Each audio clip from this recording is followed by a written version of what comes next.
आज हम आपके सामने हड़प्पा सिविलाइजेशन का यानी इंडस वैली सिविलाइजेशन का फोर्थ वीडियो लेके आए हैं। ये टोटल एमसीक्यूज होगा 25 एमसीक्यू से जो इम्पोर्टेंट है। इससे पहले हमने 3 वीडियो हड़प्पा सिविलाइजेशन पे बना चुके हैं। आप हमारे यूट्यूब चैनल पे जाके आप देख सकते हैं। तो इस 25 जो एमसीक्यूज हैं, इस 25 एमसीक्यूज में आपको सभी जो इम्पोर्टेंट एमसीक्यूज होंगे, चाहे वो 12th लेवल के हो, कॉम्पिटिशन लेवल के हो, वो आपको देखने को मिल जाएगा। और बीच बीच में अब मैं आपको और भी जानकारी आपको देता रहूँगा। अभी तक आपने हमारे चैनल को सब्सक्राइब नहीं किया है तो अभी सब्सक्राइब कर लें, क्योंकि ऐसी काफ़ी सारी जानकारियाँ, काफ़ी सारे इम्पोर्टेंट जो एग्ज़ाम से रिलेटेड है वो आपको समय समय पे मिलती रहती है। आप हमारे फेसबुक पेज, इंस्टाग्राम, टेलीग्राम, आप हमारे ट्विटर अकाउंट पे और आप हमें इस नंबर पे भी आप हमसे संपर्क कर सकते हैं और बाकी जगह आप हमें फॉलो कर सकते हैं। यहाँ पर भी आपको काफ़ी सारी जानकारियाँ उपलब्ध होती रहेंगी। नमस्कार दोस्तों, मेरा नाम है सौरभ मुदगल और आपका रीडर क्लासेस में बहुत बहुत स्वागत है।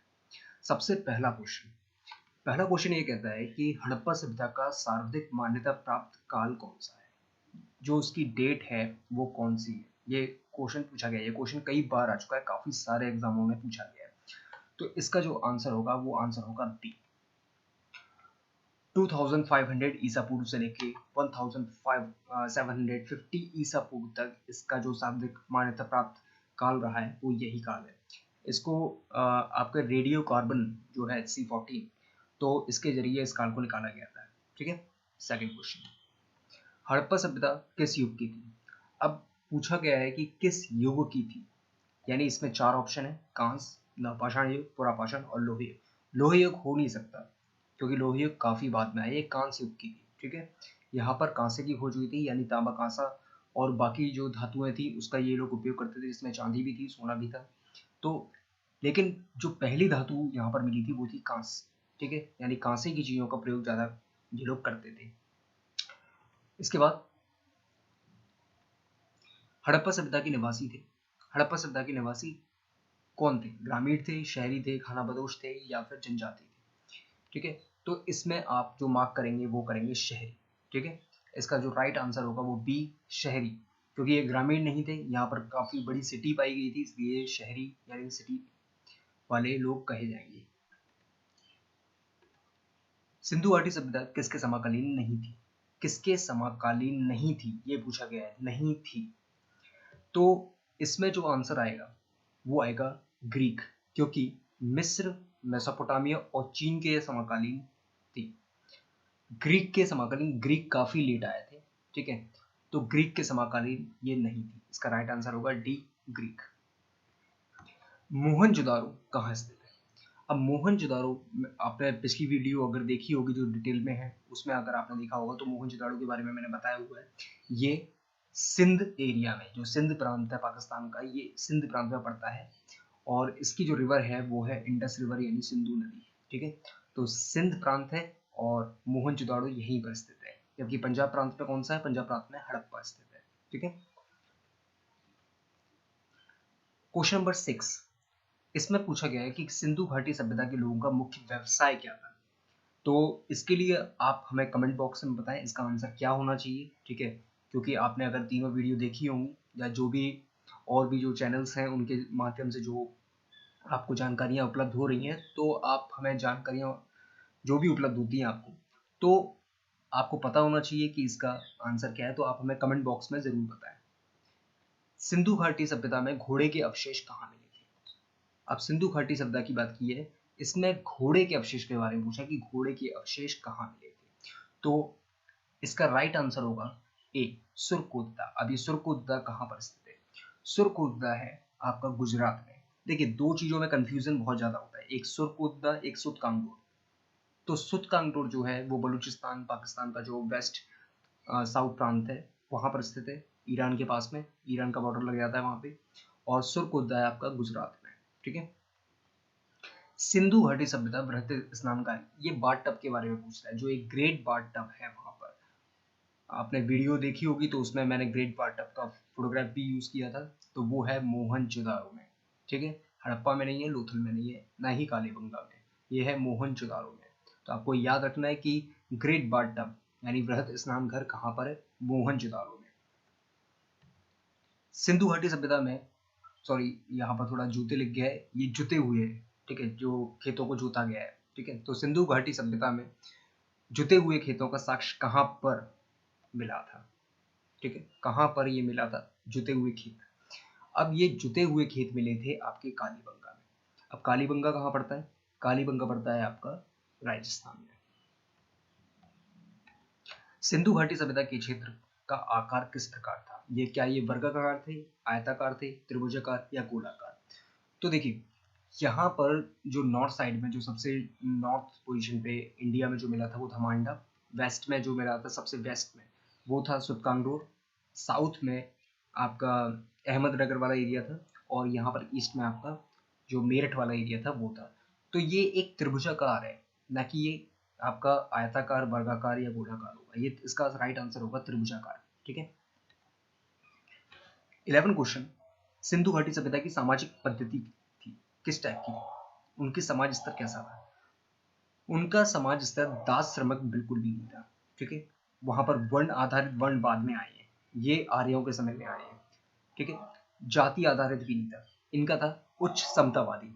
उच्च समतावादी ये लोग थे। यहाँ पर होता क्या था, इसका मतलब क्या है मैं आपको बता देता हूँ। इसका मतलब ये है कि वहां पर कास्ट एंड क्रू वाला कोई भी काम नहीं होता था। यानी अगर कोई उच्च श्रेणी का वर्ग है, जैसे कि वहां पर कोई ज्ञानकार व्यक्ति है, तो अगर वो चाहे, अगर उसे मजदूरी करनी है तो वो श्रम कर सकता है, अगर वो चाहे व्यापार करना चाहे वो व्यापार कर सकता है। वहां पर ऐसे कोई बाउंडेशन नहीं थी। और अगर किसी में काबिलियत है, बेशक वो निम्न जाति में पैदा हुआ हो, ठीक है, वो एक किसान का लड़का हो, और अगर उसमें काबिलियत है राजा बनने की तो वो राजा भी बन सकता है। तो वहां पर ऐसा कोई भी कास्ट एंड क्रू वाला सिस्टम नहीं था। वर्ण आधारित सिस्टम उसको कहा जाता है, जैसे कि आजकल भी चल रहा है कि पंडित का लड़का पंडित बनेगा, ठीक है, डॉक्टर का लड़का वो सॉरी आपका जो छत्री का लड़का छत्री बनेगा। तो ऐसा कुछ भी नहीं था वहाँ पे। वहाँ पर सब लोग इक्वल थे और वहाँ पर उनके जो मेहनत है, उनका जो इंटरेस्ट है, जिसमें काबिलियत है, तो वो उसको पोस्ट दी जाती थी उसी क्षेत्र के। अगर राजा के लड़के को अगर किसान बनना है तो वो खेती किसानी कर सकता है। ठीक है, तो इसका राइट आंसर होगा ए, उचित समतावादी। हड़प्पा की खोज किस वर्ष हुई थी? सबसे इजी क्वेश्चन है, कई बार पूछा गया है, कई सारे एग्जामों में पूछा जाता है। इसकी खोज हुई थी 1921 में। अब की किसने थी? तो इसकी खोज की थी राखलदास बनर्जी ने। ठीक है, आपको याद रखना है। देखिए यहाँ पर नेक्स्ट क्वेश्चन है, खोजकर्ता कौन थे? हड़प्पा सभ्यता के खोजकर्ता कौन थे? तो हड़प्पा सभ्यता के जो खोजकर्ता थे वो थे दयाराम, माफी चाहूंगा कि 1921 में दयाराम साहनी ने खोज की, राखलदास बनर्जी ने खोज की थी मोहनजोदाड़ो की। तो यहाँ पर जो क्वेश्चन है वो खोजकर्ता के बारे में हड़प्पा के, तो यहाँ पर है राइट आंसर दयाराम साहनी, जबकि राखलदास बनर्जी जो है वो किसके हैं? मोहनजोदाड़ो के। ठीक है। सिंधु घाटी सभ्यता का बंदरगाह इसमें से कौन सा था? देख, कालीबंगन तो बंदरगाह बिल्कुल नहीं था, क्योंकि वहां पर ये डेजर्ट वाला एरिया है, तो वहां पर ऐसा कुछ भी नहीं है। आपका मांडा, मांडा एक पहाड़ी एरिया है जो जम्मू कश्मीर में है। मोहनजोदारो आपका सिंध नदी से टच है। तो लोथल ही एक ऐसा एरिया है इस ऑप्शन में जो बंदरगाह है, क्योंकि ये गुजरात के बिल्कुल पश्चिमी तट पर है। ठीक है, तो ये बंदरगाह था लोथल। सिंधु किस वस्तु के उत्पादन में सर्वप्रथम थे? सबसे ज्यादा कौन सी वस्तु के उत्पादन में पूछा कि उत्पादन में किस चीज का उत्पादन सबसे ज्यादा करते थे? तो ये कपास का उत्पादन सबसे ज्यादा करते थे। इनका जो मेन उत्पादन था वो था क्या था? कपास। राइट आंसर होगा आपका बी, कपास, कॉटन। सिंधु सभ्यता में घर किससे बनाए जाते थे? देखिए, बहुत सारी सभ्यता हुई जिसमें अलग अलग टाइप के घर बनाने की बात कही गई, लेकिन अगर पूछा जाए आपसे कि सिंधु सभ्यता में घर किस चीज से बनते थे, तो वो बनते थे पकी हुई ईंटों से। ठीक है, टेराकोटा जो ईंट होती है वो उससे ये बनाए जाते थे। ठीक है, तो इसका राइट ऑप्शन होगा बी, ईंट। सिंधु घाटी सभ्यता में किस देवता के समतुल्य चित्रांकन मिलता है? यहाँ पर चित्रांकन मिलता है शिव का।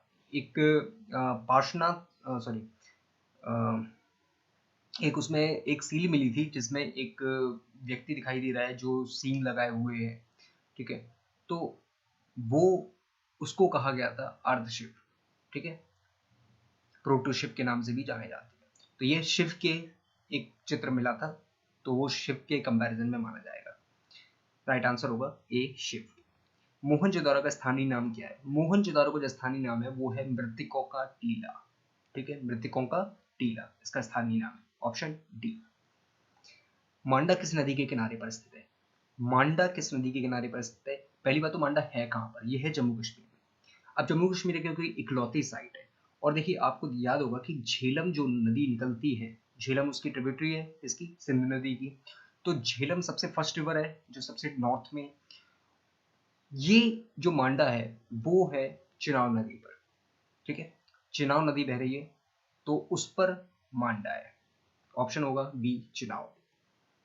रोपड़, रोपड़ किस नदी पर स्थित है?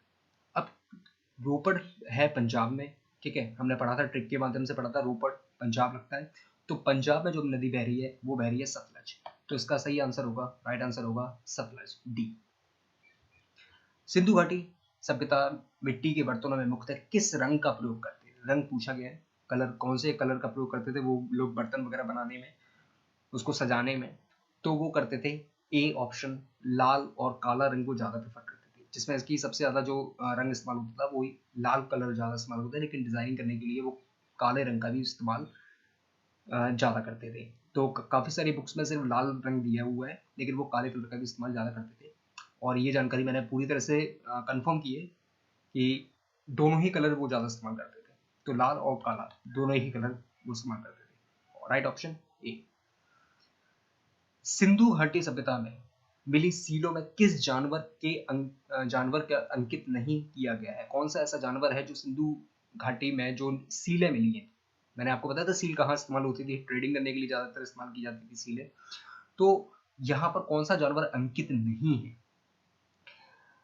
ए ऑप्शन बाघ, बी शेर, डी गैंडा या फिर डी हाथी। तो इसमें से जो सीलें मिली हैं इनमें से बाघ अंकित है, ठीक है। बाघ के काफी सारे उसमें सील्स पे उसकी छाप छोड़ी गई थी। गैंडा भी है, हाथी भी है। तो इसका राइट ऑप्शन होगा शेर यानी लॉयन, ठीक है। तो आपको शेर लगाना है ना कि बाघ लगाना है, इन दोनों में कंफ्यूज मत होना। बाघ एक अलग चीज होती है, बाघ होता है टाइगर और शेर होता है लॉयन, ठीक है।